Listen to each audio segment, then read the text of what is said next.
There are so many influences on social media, trying to tell you how to be, how to act, what to do, what's popular. I saw something the other day about this is what a real man's supposed to be. And, you know, there's things about this is what how a real woman should act. You know, this is what Republicans do. This is what Democrats do. This is what black people do. Right? And we can go on and on and on. All these tribes trying to tell you how to be.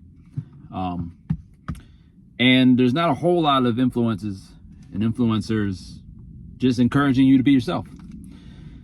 Probably because it sounds lame. You know, it sounded lame as I just said it. But just because it sounds lame doesn't mean that it's, you know, not true.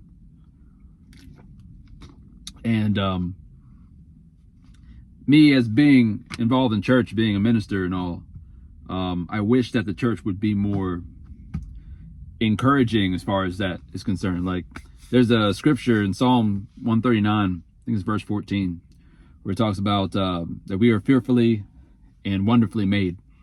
And it's written by this dude named David. Now, there's different ways to interpret that. You can interpret it as David is saying that only I have been fearfully and wonderfully made. That's probably not it. You could interpret it as just human beings, that we are so wonderfully made by God. Just, you know, the human body is, and, you know, mind is just amazing. Or you can interpret it as, you know, we are constantly, no matter what season of life, wherever we're at, we've been wonderfully made. Regardless if mistakes have happened, if you've sinned or whatnot, God can turn something ugly into something beautiful, season by season, moment by moment. Right? But regardless, we are beautifully made by God, and we should just be who God created us to be. Now, I know why a lot of churches don't promote this. It's because they want control. And I don't mean that in a nefarious way, but like a lot of ministers out of a pure heart, kind of like a parent being overbearing, just kind of want to control you so that they can keep you safe. But in doing that, a lot of times you don't allow for people to make the mistakes that they need to make. You don't allow for the brokenness that needs to be there for people to take those leaps of faith, right? And it can become a problem and a cult as well.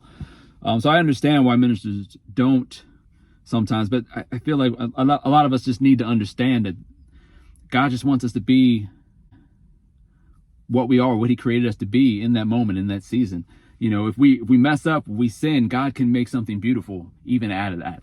You know, there's been plenty of stories that people can tell you of times that they've been lost, where they've been in a place of sin, but God brought them out of that and made something beautiful even out of that. So a lot of noise online. I hope that you can find some time just to kind of silence all that noise, and even if it sounds lame, just to be yourself. Yeah. Boom.